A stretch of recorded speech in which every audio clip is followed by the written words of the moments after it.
You keep searching for the missing piece, the affirmation that works instantly, the technique that guarantees results, the sign that proves it's finally happening. But no matter what you try, visualizing, scripting, letting go, holding on tighter, you always end up in the same place, waiting, checking, hoping, and wondering why nothing is changing. But here's the truth most people overlook. You don't manifest a specific person by chasing them, obsessing over them, or searching for proof. You manifest them by shifting into the version of you who already has them. And when that happens, they have no choice but to show up differently. Neville Goddard called this living in the end, but most people misunderstand what that really means. They think it's about visualizing a scene before bed or saying affirmations with hope, but it's much deeper than that. You are not manifesting based on what you want. You are manifesting based on who you are. Right now, you might be identifying as someone who is trying to get love, someone who is hoping for change, someone who believes they need to do something to attract their person. But if that is your state, what must the world reflect back to you? More trying, more hoping, more waiting, and more evidence that love is something you don't have yet. The universe, or more accurately, your subconscious mind, doesn't respond to desperation, longing, or effort. It responds to certainty. It mirrors back the state of being you embody right now. If you are in the state of wanting, you will experience circumstances that reinforce that state. You will see social media posts that remind you of what you lack. You will hear conversations that reinforce your belief in separation, and you will even find yourself encountering obstacles that make love feel even further away. This is why so many people feel stuck when manifesting a relationship. They unknowingly operate from a state of not having.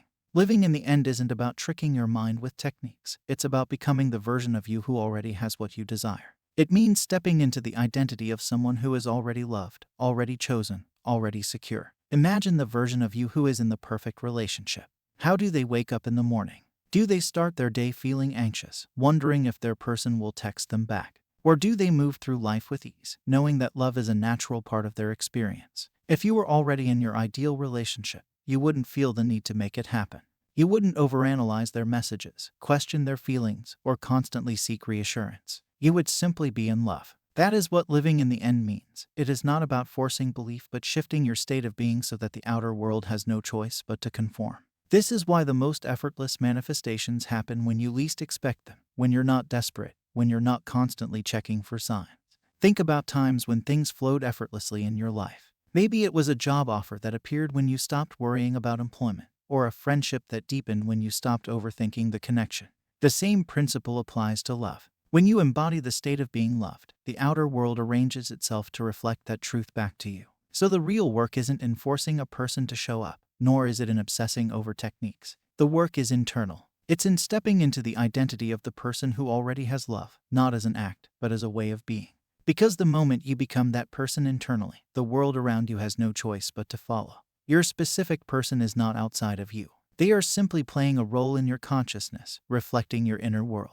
If you keep seeing them as someone to chase, someone to win over, someone to impress, you are assuming the identity of someone who is not chosen, not wanted, not enough. But what happens when you shift? What happens when you stop thinking of them as something you need to get, and instead start assuming the state of someone who already has them? When you deeply accept that you are the version of you who is already loved, your reality has no choice but to rearrange itself to reflect that. Your person will feel the shift, even if you never say a word. They will respond differently. The energy changes, and suddenly, they are drawn to you effortlessly, because they are simply following the new script you are writing for yourself. But let's go even deeper. Why does this happen? Because the external world is nothing but a mirror of your internal state. People don't interact with you based on some objective truth. They interact with you based on the energy you embody. Think about it. When you feel insecure in any area of life, don't you notice how the world seems to confirm it? If you feel uncertain at work, your boss might question your performance. If you feel unattractive, you might notice people ignoring you or not showing interest. It's not that the world is against you, it's that it is reflecting back the state you are holding within. The same applies to love. When you hold the state of being loved, when you truly feel chosen and adored from within, your person naturally responds to that. They aren't making a conscious decision to change. It's an automatic reaction to the new energy you are radiating. This is why some people experience a complete turnaround from their specific person without taking any external action. One moment, they felt rejected and ignored, and the next, their person started reaching out, showing interest, and even expressing love. What changed? The internal self-concept of the person manifesting. And this shift doesn't happen through force, it happens through being. It's not about saying affirmations mindlessly, or trying to force yourself to believe something you don't feel. It's about genuinely stepping into the version of you who already knows they are loved. How does that version of you think? How do they move through the world? Do they overanalyze texts? Do they feel the need to prove their worth? No, they simply exist in the knowing that they are loved, and that love naturally flows to them. When you stop needing love, love chases you. When you stop seeking validation, validation finds you. Your specific person is not the source of love, you are. And the moment you internalize this truth, they will reflect it back to you in ways that feel natural, effortless, and undeniable. So, how do you step into this new identity? It's not about forcing belief. It's not about repeating affirmations until you feel exhausted. It's about making an internal decision. Right now, take a breath, close your eyes, imagine a version of you who is already in the relationship you desire. This version of you isn't wondering when it will happen. They aren't checking their phone for signs. They aren't worried about whether they are loved or not. They know they are. Now ask yourself, how does this version of me think? How do they feel when they wake up in the morning? How do they move through the day? What kind of thoughts do they have? What kind of emotions do they allow themselves to feel? And here's the most powerful question. What would I stop doing if I already had what I wanted?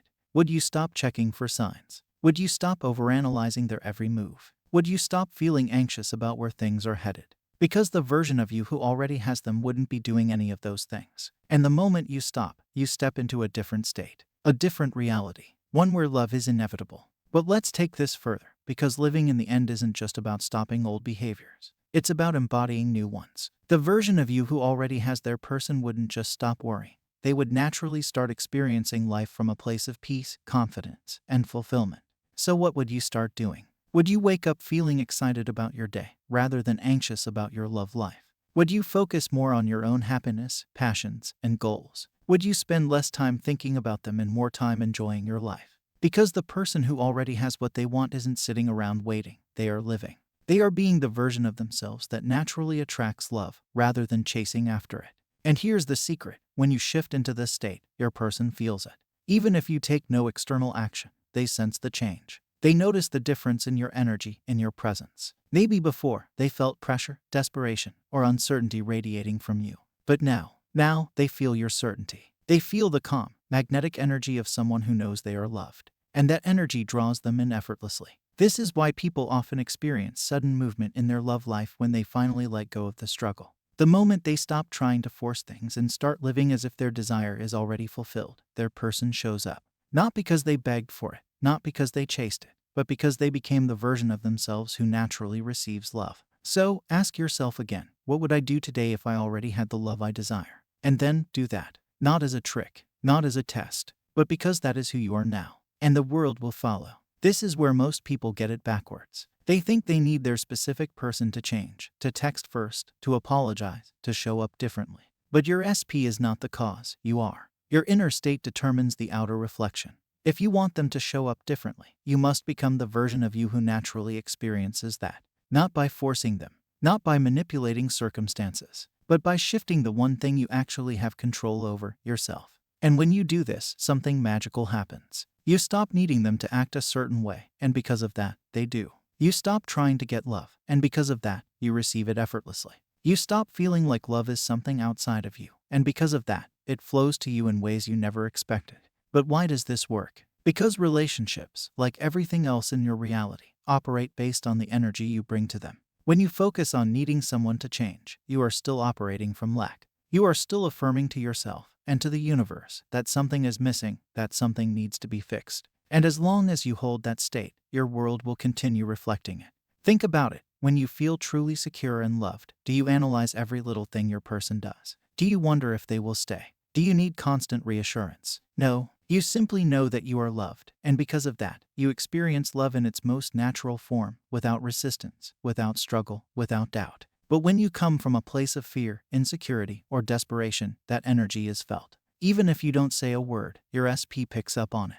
They may feel pressured, they may pull away, or they may act in ways that confirm your deepest fears. This isn't because they are deliberately hurting you. It's because they are playing the role you have unconsciously assigned to them. Now, here's the shift. Instead of waiting for them to change, ask yourself, who am I in this relationship? Am I the version of myself who is loved effortlessly, or am I still identifying as someone who needs to be chosen?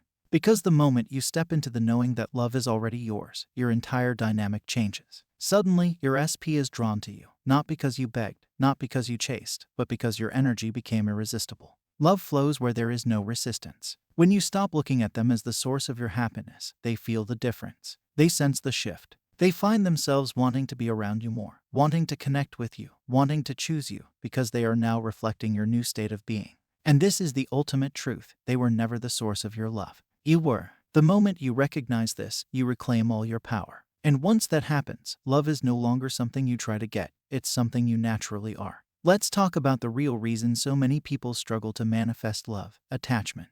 When you feel desperate for your specific person to show up in a certain way, it's because a part of you still believes they complete you. But they don't. They never have. You are already whole, already enough, already worthy of love. When you finally accept that, when you finally let go of the need to control the outcome, that's when everything shifts. The irony is, the moment you stop trying to manifest them is the moment they come running to you. So, ask yourself, who am I choosing to be right now? Someone waiting for love, or someone who already has it? Because your reality is always a reflection of the choice you make in this moment.